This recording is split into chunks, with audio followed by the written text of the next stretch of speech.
The Krathan Empire's fleet hung in space above Earth like a swarm of metallic wasps.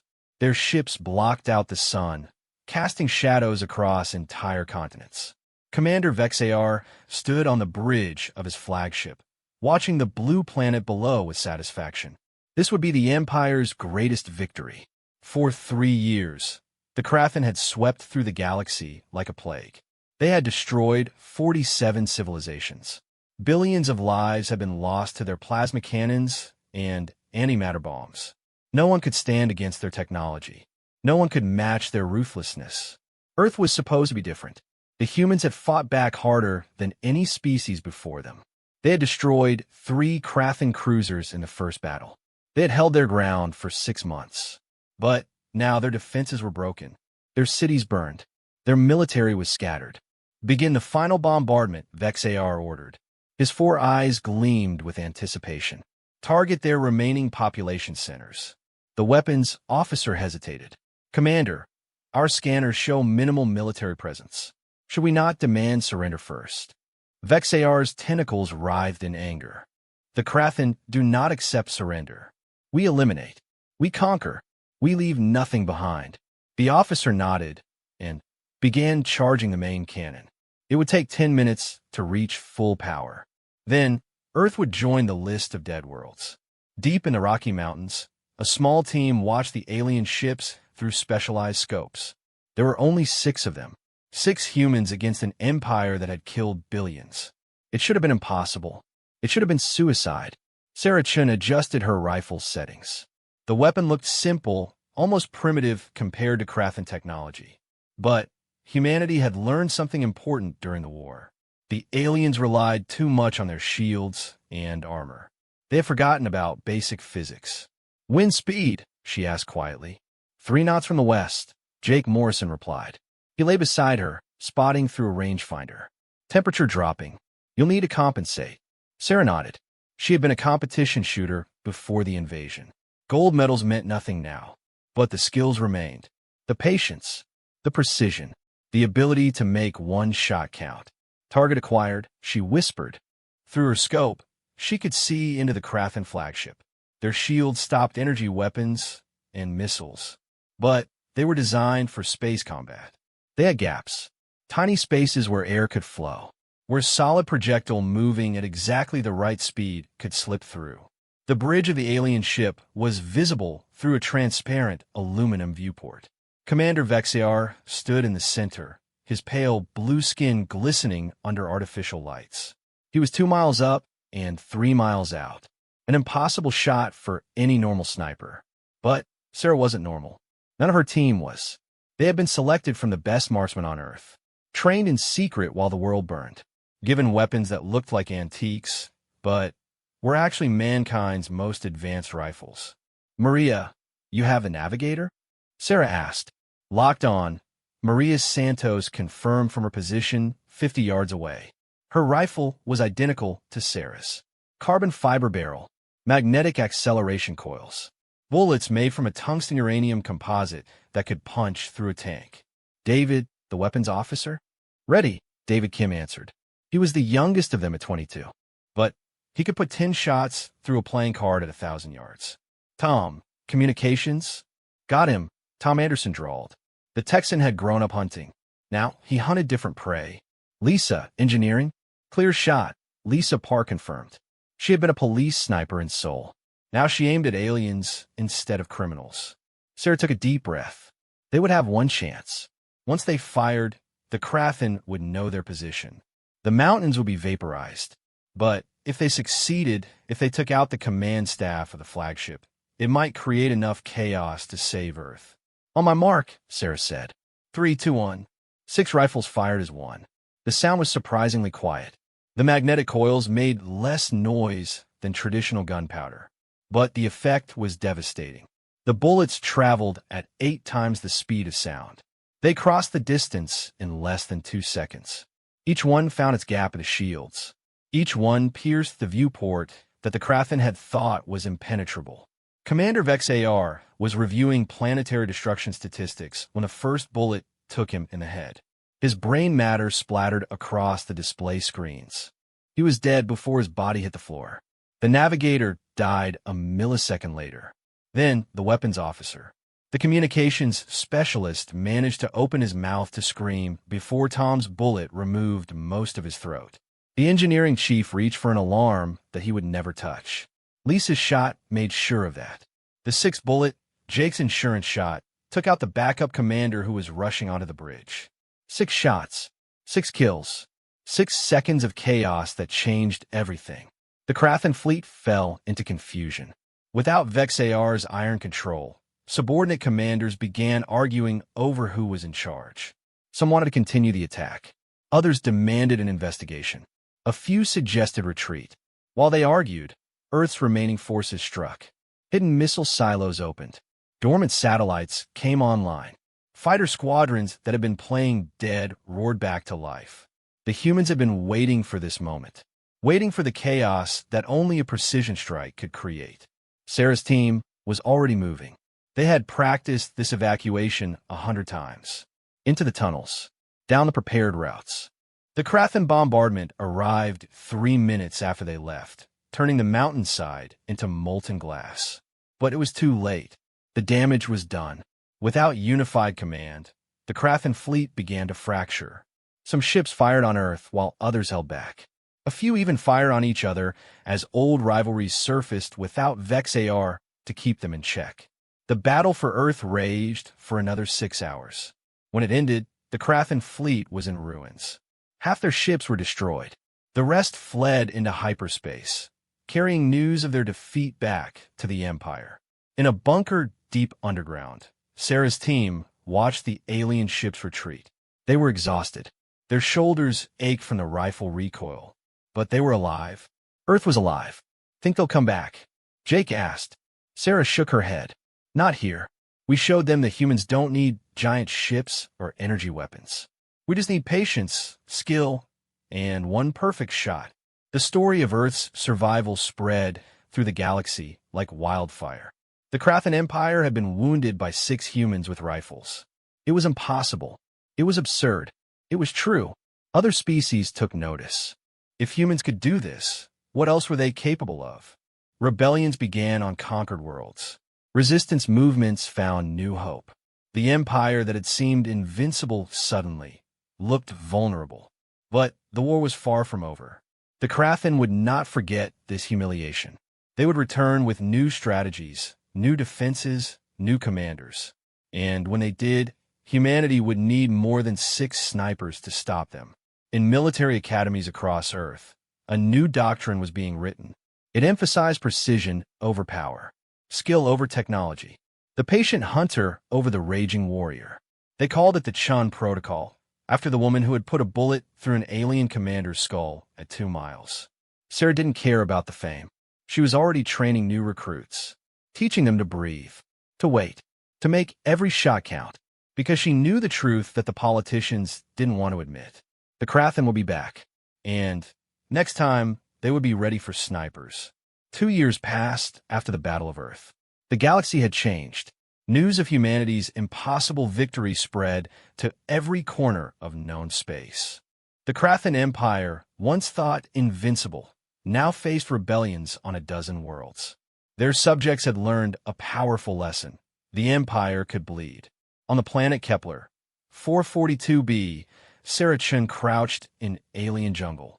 The trees here were purple, their leaves clicking in the wind like wooden chimes. She had been on this world for 3 weeks, teaching the native Zilani the art of precision warfare. The Zilani were not natural fighters. They were artists and philosophers, their 6-fingered hands better suited for creating beauty than wielding weapons. But the Krathan had enslaved them for 50 years. Their children worked in mines. Their culture was being systematically erased. They were desperate enough to learn from humans. Breathe with your whole body, Sarah instructed her student. The Zilani, who called herself Rising Moon in her own language, nodded her elongated head. Feel your heartbeat. Time your shot between beats. Rising Moon squeezed the trigger. The modified rifle, adapted for Zilani physiology, bucked against her shoulder. 200 meters away, a target shaped like a Krathan soldier lost its head. Better, Sarah said. but you're still anticipating the recoil. Let's surprise you. Jake Morrison approached through the undergrowth. His face was weathered now, aged by 2 years of constant warfare. Sarah, we've got company. Crathan Patrol, 2 clicks east. Sarah felt her pulse quicken. This was supposed to be a safe zone. The Crathan rarely patrolled this deep in the jungle. Something had changed. How many? She asked. 40 soldiers. 2 hover tanks. Jake paused. They're heading straight for us. Rising Moon's large black eyes widened with fear. They know we're here. Sarah was already packing her rifle. Maybe they're just expanding their search pattern. She turned to Jake. Where's the rest of the team? David and Tom are with the Northern Zelani group. Lisa and Maria are running Overwatch on the supply route. Jake checked his rifle. It's just us 3. 3 fighters against 40 soldiers and 2 tanks. The odds were impossible. But Sarah had stopped believing in impossible 2 years ago. Rising Moon, how well do you know these jungles? Sarah asked. The Zelani straightened. I was born here. Every tree, every stream, every hidden path. Good. Then we're going to give you your first real lesson. They moved deeper into the jungle.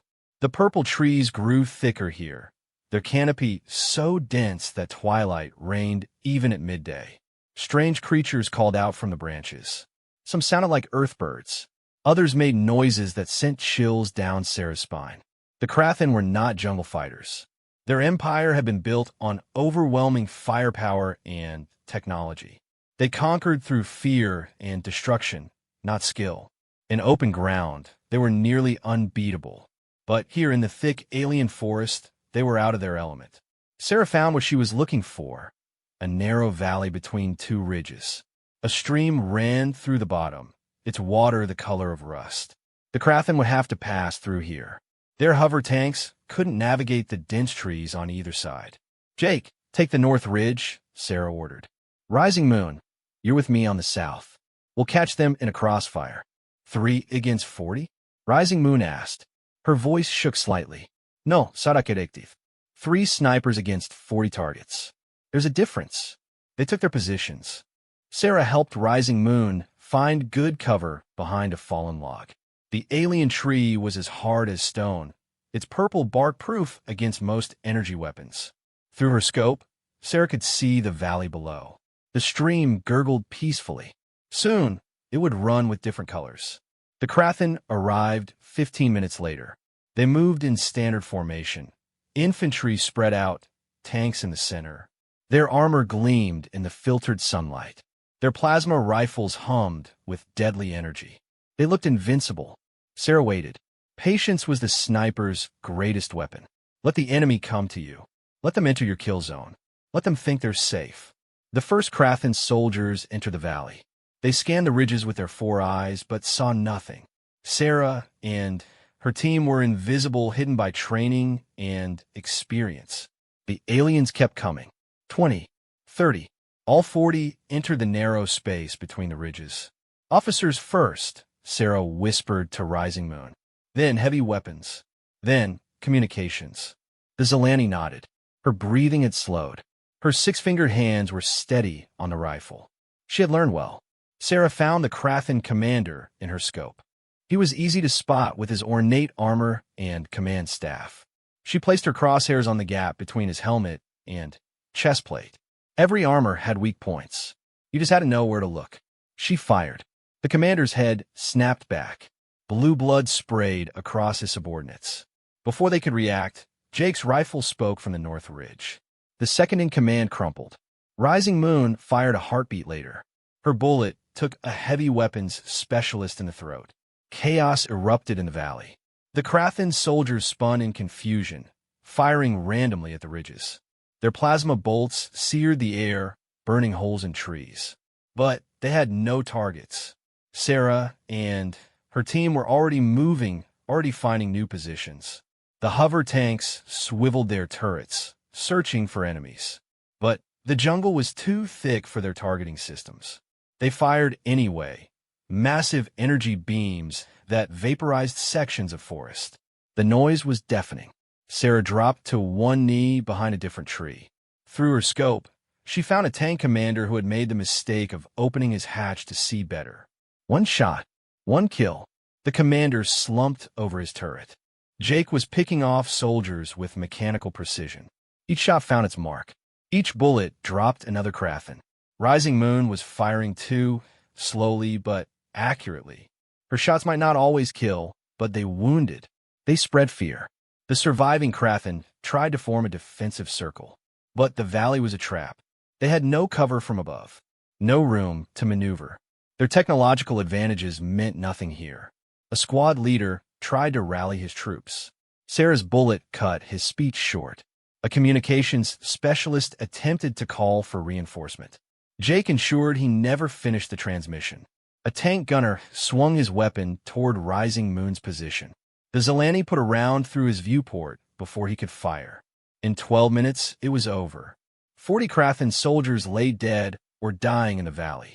The two tanks sat silent, their crews eliminated through viewports and open hatches.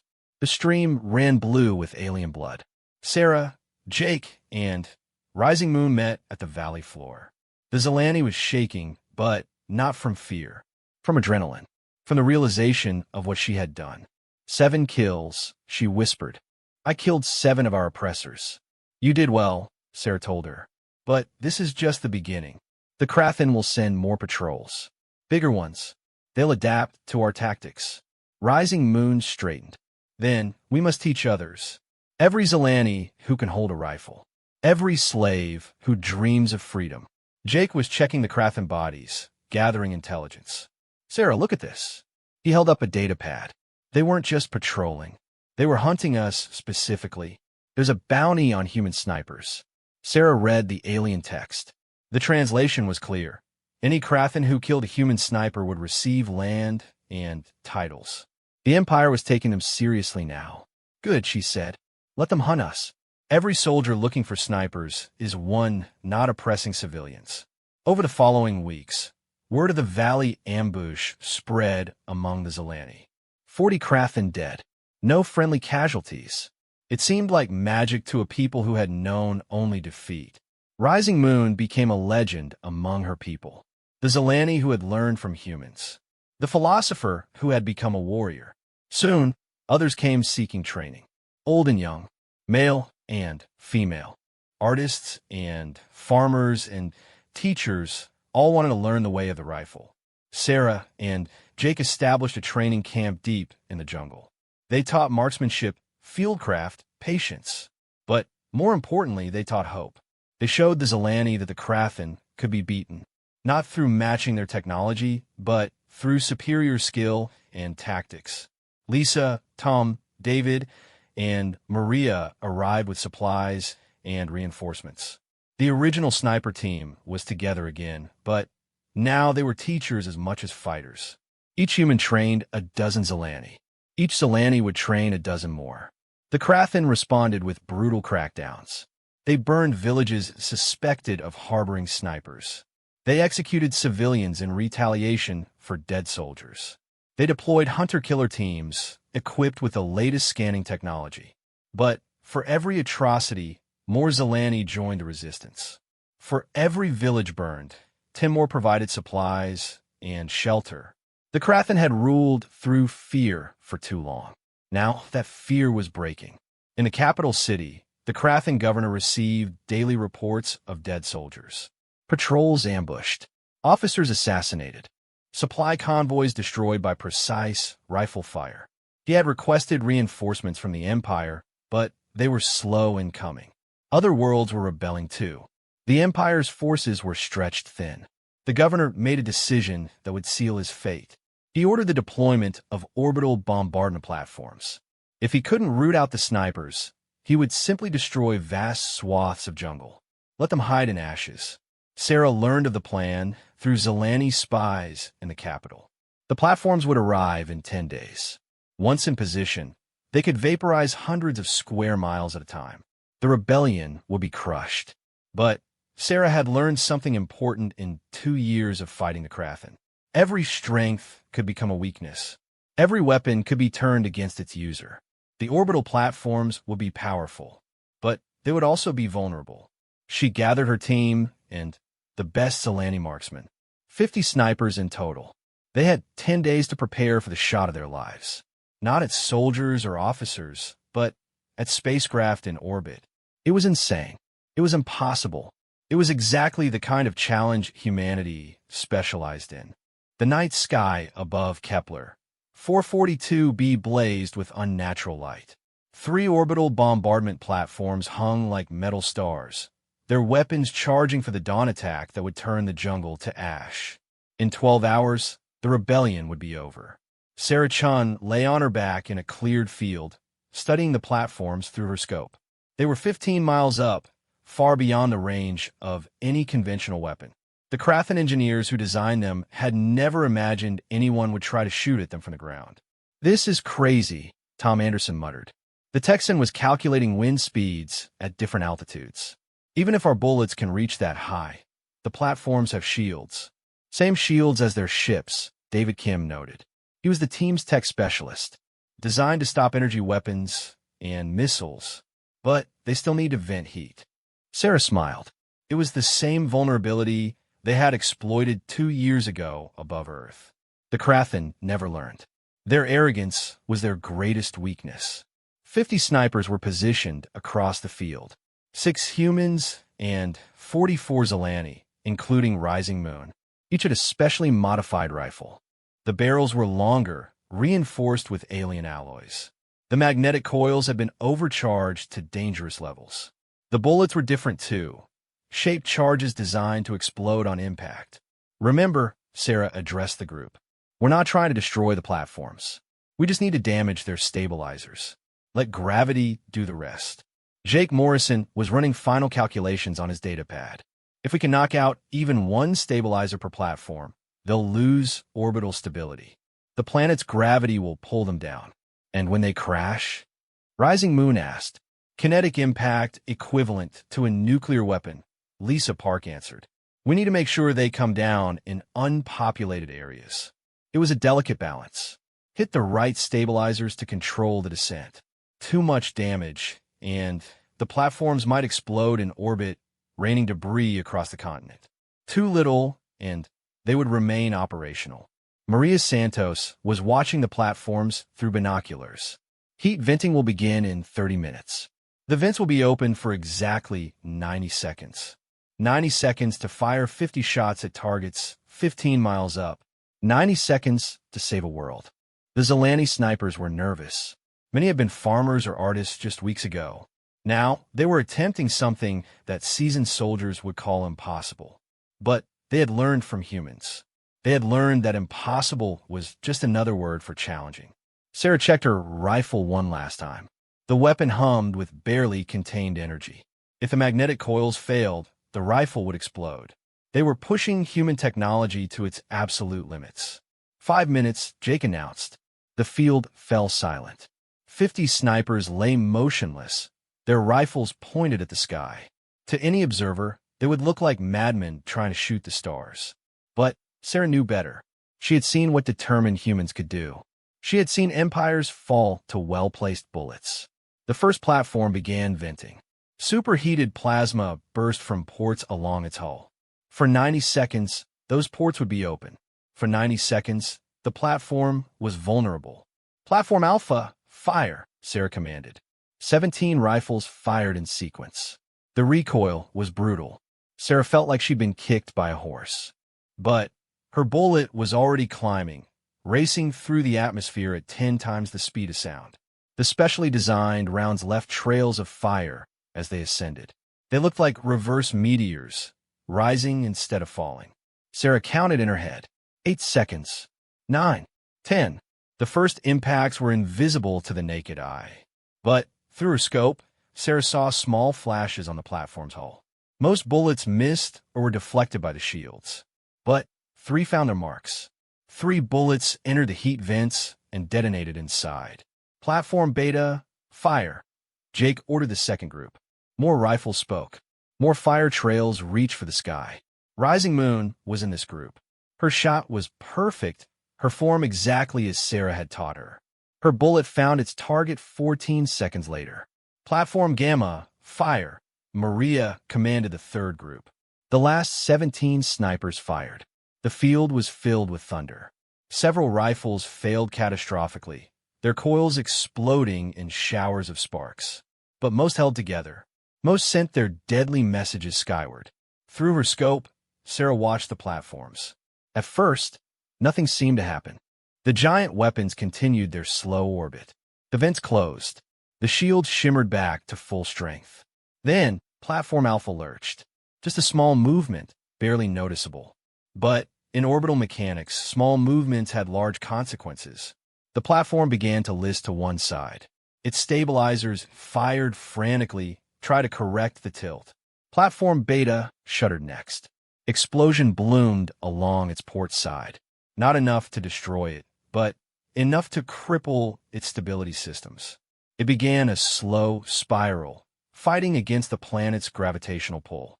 Platform Gamma lasted the longest. For a moment, Sarah thought they had failed. Then, its main thruster exploded. The detonation was visible from the ground, a brief new star in the night sky. The platform tumbled wildly, all control lost. "Move!" Sarah shouted. "They're coming down." The snipers scattered. They had calculated the likely impact zones, but orbital mechanics was not an exact science. The platforms could land anywhere within a 50-mile radius. Platform Alpha entered the atmosphere first. Its hull glowed red, then, white as friction, tore it apart. It looked like a falling sun, lighting up the night. The Krathan crew inside had minutes to contemplate their fate. The same fate they had planned for the jungle below. The platform struck the barren wastes, a desert region 60 miles north. The impact shook the ground like an earthquake. A pillar of fire rose into the sky, visible for hundreds of miles. When it faded, there was only a smoking crater where the weapon had been. Platform Beta came down in the ocean. The explosion sent tsunamis racing toward distant shores, but the waves would be manageable by the time they arrived. The Zalani coastal cities would survive. Platform Gamma broke apart during re-entry. Its pieces scattered across uninhabited mountains. Each impact carved new valleys, but no lives were lost.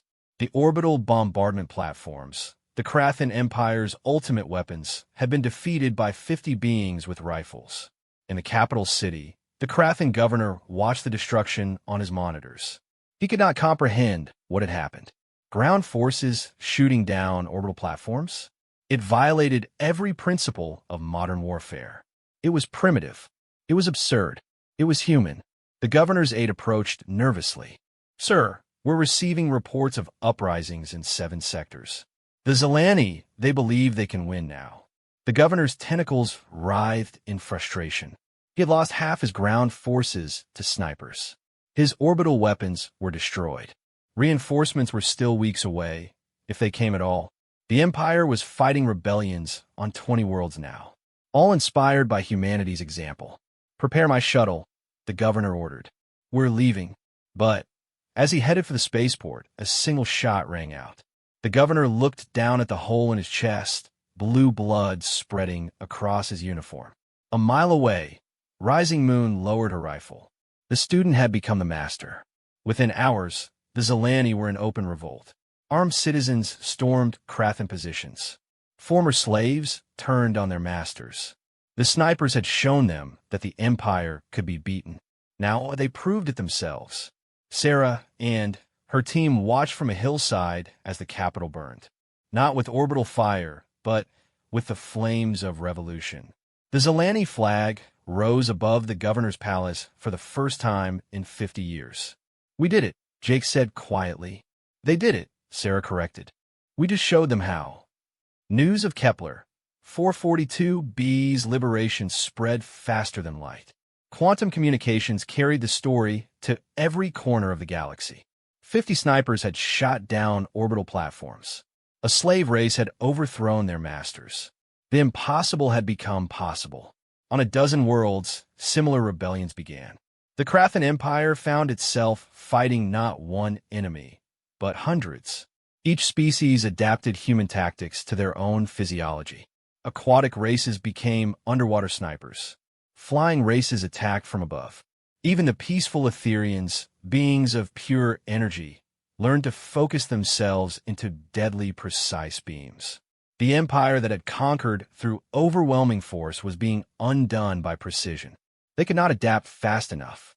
Their military doctrine, unchanged for centuries, crumbled before this new form of warfare. Within a year, the Krathan Empire had lost half its territory. Within 2 years, their homeworld was under siege. The final battle was fought not with great fleets, but with small teams of multi-species snipers. They called themselves the Chun Brigade, after the human woman who had started it all. When the Krathan Emperor finally surrendered, it was to a mixed delegation of former slaves. Humans stood alongside Zelani, Etherians beside aquatics, all united by a simple principle: one shot, one kill, one chance to change the galaxy. Sarah Chun was offered medals, titles, worlds to rule. She turned them all down. Instead, she returned to Earth and opened a shooting school. Not for war, but for sport. She had seen enough killing for one lifetime. But she kept one rifle mounted on her wall. The same weapon that had killed Commander Vexar. A reminder that sometimes one person with the right skills at the right moment could change everything. Students would often ask her about the war, about how humanity had defeated an empire. Sarah would smile and give them the same answer every time. We didn't defeat them with superior technology or numbers. We defeated them by remembering something they had forgotten. In the end, every empire, every army, every weapon system is operated by individuals. And individuals, no matter how powerful, are still vulnerable to one well-placed shot. The galaxy was at peace now. The former slave races had formed a confederation based on mutual respect rather than fear. Humanity was offered leadership, but declined. They preferred to remain teachers, showing others how to defend themselves. And in shooting schools across 100 worlds, instructors taught the lessons of Earth. Breathe, aim, wait for the perfect moment. Make every shot count, because sometimes that's all that stands between freedom and slavery. The age of great empires was over. The age of precision had begun, and it all started with 6 humans who refused to accept the impossible. In her quiet retirement, Sarah often thought about that first shot above Earth. How a bullet had traveled through space to change history. How 6 people had sparked a galactic revolution. She would smile and clean her rifle, not because she expected to use it again, but because a sniper always maintains their weapon. You never knew when one perfect shot might be needed to save the world or the galaxy.